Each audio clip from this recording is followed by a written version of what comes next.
Very good evening to all my dear students. Dear students, today I will teach you about the comparison between price elasticity of two demand curves with different slopes, and we will take price elasticity on the two parallel demand curves. बच्चों, आज हम तुलना करेंगे मांग की लोच को दो मांग वक्रों में जिनका ढाल अलग अलग होगा, और दूसरा एग्जाम्पल हम लेंगे दो मांग वक्र जो कि समानांतर होंगे अर्थात जिनका समान ढाल होगा, और फिर हम उसकी लोच को देखेंगे कि कैसा रहता है उसमें इलास्टिसिटी। फिर हम थोड़ा सा प्राइस कंजम्पशन कर्व, पीसीसी और प्राइस इलास्टिसिटी ऑफ डिमांड को भी पढ़ेंगे। तो हम स्टार्ट करते हैं। पहले हम जो केस ले रहे हैं उसमें हम ये देखेंगे कि मांग वक्र जो हमने दो मांग वक्र लेंगे हम वो अलग अलग ढाल के होंगे। ठीक है, बहुत इंपॉर्टेंट चीज़, दो मांग वक्र लेंगे जो कि अलग अलग ढाल के होंगे। देखो, हेयर इन द फिगर हमने यहाँ पे एक डायग्राम लिया है, आप ध्यान से इस डायग्राम को देखिए।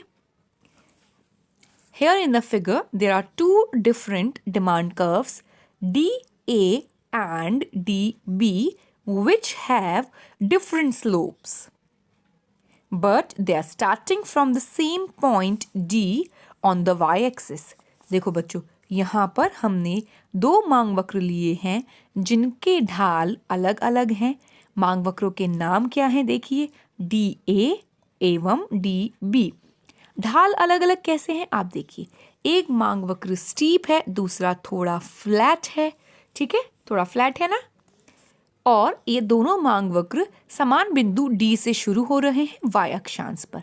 ठीक है, तो we have taken two demand curves, दो मांग वक्र बनाएंगे, आप अलग अलग ढाल के बनाएंगे। एक को थोड़ा सा स्टीप लेंगे जो खड़ा होगा, एक फ्लैट होगा जो थोड़ा सा गिरा हुआ होगा, चपटा होगा। अब हम देखेंगे क्या इन दोनों अलग अलग ढाल वाले मांग वक्रों पर मांग की लोच किसी एक बिंदु पर समान होगी। ठीक है, इंपॉर्टेंट पॉइंट यहाँ पर देखने का या समझने का क्या है कि किसी एक कीमत, जो कि कीमत क्या है, OP, क्या OP कीमत पर दोनों मांग वक्रों पर मांग की लोच समान होगी या मांग की लोच अलग अलग होगी, ये हमें देखना है। तो देखते हैं। Slope of the demand curve DB is less than the slope of DA। अब यहाँ पर इंपॉर्टेंट बात यह है, जितना ज़्यादा कोई वक्र फ्लैट होता है उतना उसका स्लोप कम होता है। इसीलिए मैंने कहा है इलास्टिसिटी और स्लोप में विपरीत संबंध है। जितना ज़्यादा कोई मांग वक्र फ्लैट होगा उतनी ही ज़्यादा उस मांग वक्र की लोच होगी। तो इलास्टिसिटी के संदर्भ में तो स्लोप का, या हम कहें फ्लैटनेस जितनी ज़्यादा होगी उतनी ही इलास्टिसिटी ज़्यादा होगी। और अगर हम स्लोप की बात करें तो जितना ज़्यादा मांग वक्र फ्लैट होगा उतना ही कम स्लोप होगा। तो इन्वर्स रिलेशनशिप है स्लोप और फ्लैटनेस में, और डायरेक्ट रिलेशनशिप है इलास्टिसिटी और फ्लैटनेस में। तो यहाँ पर यही कहा गया है कि DB मांग वक्र का ढाल DA मांग वक्र की तुलना में कम है क्योंकि DA मांग वक्र स्टीप है। Now it can be proved that at any point और at any given price, I should repeat this sentence, मैं इसे पुनः दोहराती हूँ। Now it can be proved that at any given price, the price elasticity on these demand curves would be the same. अब देखिए, ये important बात है, अलग अलग ढाल वाले मांग वक्रों पर किसी एक दी हुई कीमत पर मांग की लोच समान रहती है। ये पॉइंट हम यहाँ पे प्रूव कर रहे हैं फर्स्ट केस में। ठीक है, तो जब ढाल अलग अलग होंगे मांग की लोच समान होगी। दूसरा उदाहरण हम लेंगे जहां पर ढाल दोनों मांग वक्रों के समान होंगे लेकिन दी हुई कीमत पर मांग की लोच अलग अलग होगी। तो ये यहाँ पर हमें प्रूव करना है। तो फर्स्ट केस हम लेंगे ढाल अलग अलग, मांग की लोच समान। कैसे, ये हम प्रूव करते हैं। The price elasticity at point E, अगर हम E बिंदु पर पहले मांग वक्र पे देखते हैं, DA जो मांग वक्र है, E बिंदु पर आप देखिए मांग की लोच हम कौन से मेथड से लेंगे, ज्योमेट्रिक मेथड, ज्यामितीय विधि से हम यहाँ पे इलास्टिसिटी को कैलकुलेट करेंगे। Lower segment divided by upper segment. Lower segment क्या है, EA, अपर सेगमेंट क्या है, ई डी। ई ए को जब हमने ई डी से भाग दिया तो हमें यहाँ पर एक मांग की लोच ज्ञात होगी। अब आप देखिए डी बी मांग वक्र पर एफ बिंदु है, लोअर सेगमेंट क्या होगा एफ बी, अपर सेगमेंट क्या होगा F D. Now in triangle O D A जो छोटा ट्रायंगल है आपका उसमें देखिए P E is parallel to O A, बिल्कुल it follows that in case E, देखो पी ई लाइन जो है क्षैतिज जो लाइन है हॉरिजॉन्टल वो ओ ए से पैरेलल है, okay. P E is parallel to O A, it follows that in it E A. अब यहाँ पर आप वही चीज़ होगा जो ई ए है वो ओ पी के बराबर होगा और ई डी जो है वो पी डी के बराबर होगा। तो मतलब ई पी बिंदु पर या हम कहें price elasticity at point E is equals to O P upon O D. वही हम यहाँ पे दूसरा एक और वो ट्राइंगल लेंगे, right angle triangle O D B, वहाँ पर भी वही होगा कि देखो पी एफ जो होगा वो पैरेलल होगा ओ बी के, तो क्या होगा एफ बी के बराबर हो जाएगा ओ पी और एफ डी के बराबर हो जाएगा पी डी, ठीक है। तो इससे हमें क्या मिलेगा यहाँ पे प्रूफ कि thus it is clear that price elasticity of demand on points E and F on the two demand curves respectively is equal to O P upon P D, that is elasticities of demand at points E and F are equal though the slopes of these two demand curves are different। देखिए दो मांग वक्रों के अलग अलग ढाल के बावजूद भी मांग की लोच E और F बिंदु पर समान होगी और वो क्या होगी lower segment upon upper segment की तुलना में करें तो OP डिवाइडेड बाय PD। ये प्रूफ मैंने यहाँ पे पूरा लिखा है, आप इसको फेयर आउट कर लीजिए, आपको समझ में आ जाएगा। अब आगे देखते हैं, price elasticity is not the same thing as slope. कीमत लोच और ढाल समान नहीं है, इसलिए price elasticity on two demand curves should not be compared by considering their slopes only. इसलिए कीमत लोच को समझने के लिए दो मांग वक्रों में केवल मांग वक्रों के ढाल को देखकर ही समझना नहीं चाहिए, इलास्टिसिटीज भी हम निकाल सकते हैं। और वो क्या निकला, अगर अलग अलग ढाल के दो मांग वक्र हैं तो मांग की लोच एक किसी गिवन कीमत पर दी हुई कीमत पर समान होगी, ठीक है। दूसरा उदाहरण लेते हैं, सेकेंड केस। यहाँ पर क्या होगा, यहाँ पर हम देखेंगे कि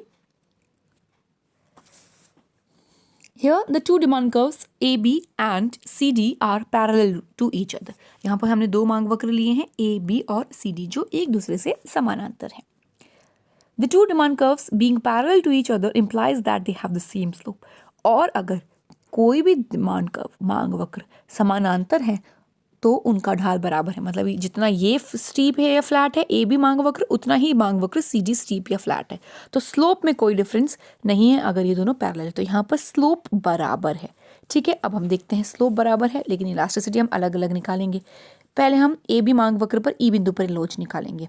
लोअर सेगमेंट क्या हो गया, यहाँ पर क्या है lower segment E B upon upper segment क्या है ई ए, ठीक है। फिर एफ बिंदु पर निकालिए, एफ बिंदु पर लोअर सेगमेंट क्या है निचला भाग एफ डी और ऊपरी भाग क्या है एफ सी, ठीक है। ये हो गया। Considering right angled triangle O A B, अब आप पहला वाला राइट एंगल ट्राइंगल लीजिए ओ ए बी को लीजिए, यहाँ पर पी ई पैरेलल है ओ बी के, ठीक है। व्हेन विच फॉलोज, इसके इसलिए क्या होगा अगर पैरेलल है तो इनके दोनों के साइड्स भी बराबर होंगे ना, तो ई बी के बराबर हो गया ओ पी और ई ए के बराबर हो गया पी ए, ठीक है। So price elasticity at point E क्या हुआ, ई बिंदु पर मांग की लोच क्या है O P upon P A, ठीक है। कंसिडरिंग देखिए कहाँ पर बता रही हूँ मैं, यहाँ पर इस डायग्राम में देखिए, this is the diagram. E बिंदु पर मांग की लोच है O P divided by P A, okay, क्योंकि ये राइट एंगल ट्राइंगल है, पी ई पैरेलल है ओ बी के। अब दूसरा ट्राइंगल लीजिए, right angle O C D लिया आपने, ठीक है। यहाँ पर पहले के हिसाब से हमारा F D upon F C है ना, लेकिन पी एफ पैरेलल है ओ डी के, ओके, इसलिए F D upon F C के ही बराबर आ जाएगा O P upon P C, ठीक है। O P upon P C मिल गया। अब आप देखिए अगर हम ई बिंदु और एफ बिंदु को कंपेयर करते हैं तो न्यूमरेटर तो दोनों का बराबर है, O P upon O P, O P and O P, upon नहीं लेंगे, न्यूमरेटर दोनों ही केसेस में बराबर है, वो है ओ पी। लेकिन डिनोमिनेटर देखिए आप, एक में पी ए है और एक में पी सी है, ठीक है। तो अगर हम स्मॉल डिनोमिनेटर को डिवाइड करते हैं किसी भी वैल्यू से तो फ्रैक्शन बड़ा आएगा, रेशियो बड़ा आएगा, ओके। और अगर ज़्यादा बड़ा वैल्यू है डिनोमिनेटर का और न्यूमरेटर से हम डिवाइड करेंगे तो फ्रैक्शन कम आएगा या रेशियो कम आएगा। तो इसलिए यहाँ पर ये ध्यान रखना है कि जो ए बी पर जो मांग की लोच है ई बिंदु पर या प्राइस पर वो ज़्यादा है, उसकी तुलना में CD के। ठीक है, कैसे पता चला? यहाँ पे देखिए आप, अब डायग्राम तो आपने देख लिया, अब इसके एक्सप्लेनेशन को ध्यान से सुनिए। Denominator being greater in case of the demand curve CD, the whole ratio will become smaller. क्योंकि यहाँ पर डिनोमिनेटर बड़ा है, अगर उसे हम भाग देंगे न्यूमरेटर से तो जो पूरा फ्रैक्शन है वो बड़ा आएगा। किसकी तुलना में? PA की तुलना में। PC बड़ा है, ध्यान से देखिए, OP दोनों में बराबर है, E पॉइंट पर भी और F पॉइंट पर भी।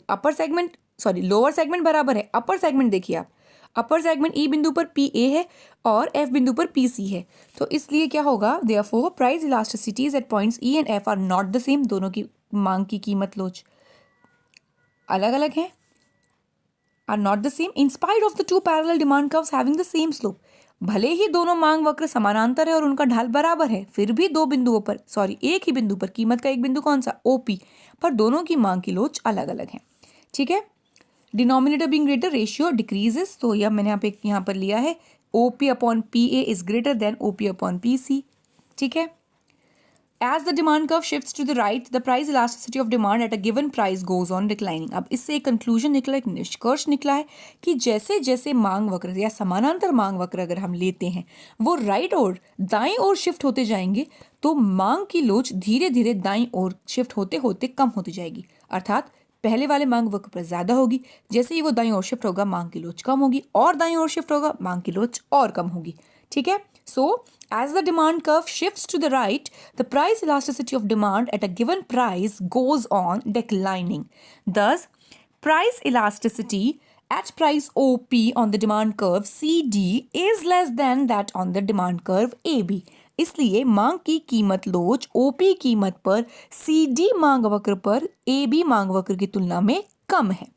ठीक है, क्योंकि AB मांग वक्र से दाईं ओर है CD मांग वक्र। डायग्राम आप ध्यान से देखिएगा, तभी आपको ये सारी चीजें समझ में आएंगी। ओके, अब हम थोड़ा सा देखते हैं कि PCC प्राइस कंजम्पशन कर्व और प्राइस इलास्टिसिटी ऑफ डिमांड का क्या संबंध है।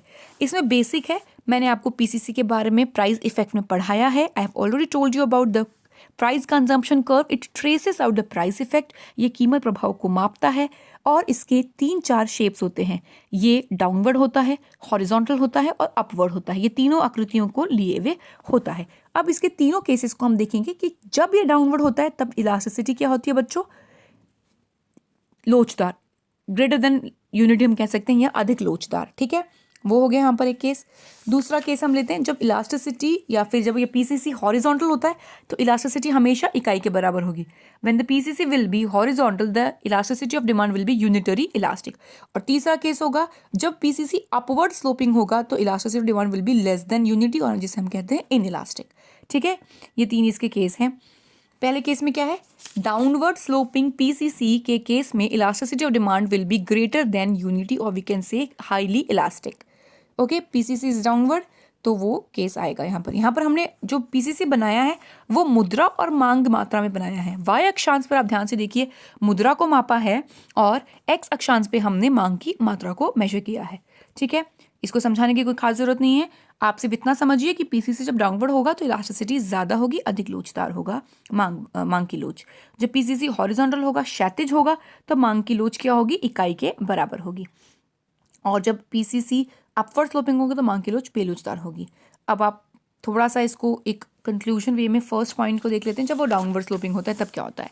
When price consumption curve for a good slopes downward, price elasticity of demand is more than 1, that is the demand is elastic.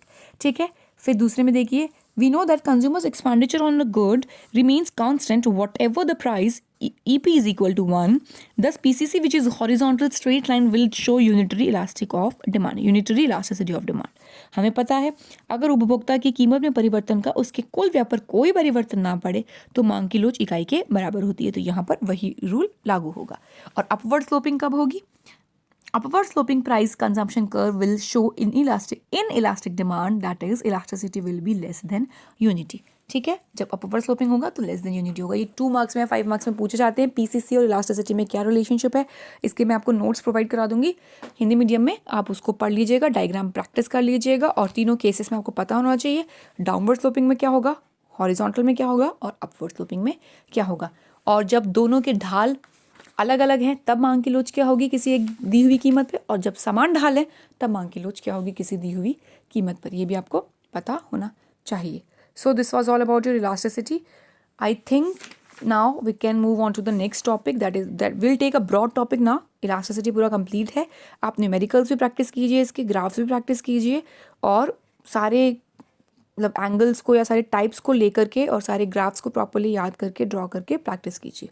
Thank you so much for listening to this video. अब आप बस यही ध्यान रखना है कि fair note ज़रूर होने चाहिए। समझ तो आप वीडियोस पूरा सुनिए एंड तक और प्रॉपर नोट्स बनाइए, वो बहुत ज़रूरी है। जब तक आप प्रॉपर नोट्स नहीं बनाएंगे तो आपके रिविजन में या फिर आपको लर्निंग प्रोसेस में हेल्प नहीं करेगा वो। तो प्रॉपर नोट्स ज़रूरी हैं, उन्हीं को बनाइए और प्रैक्टिस करना स्टार्ट कीजिए।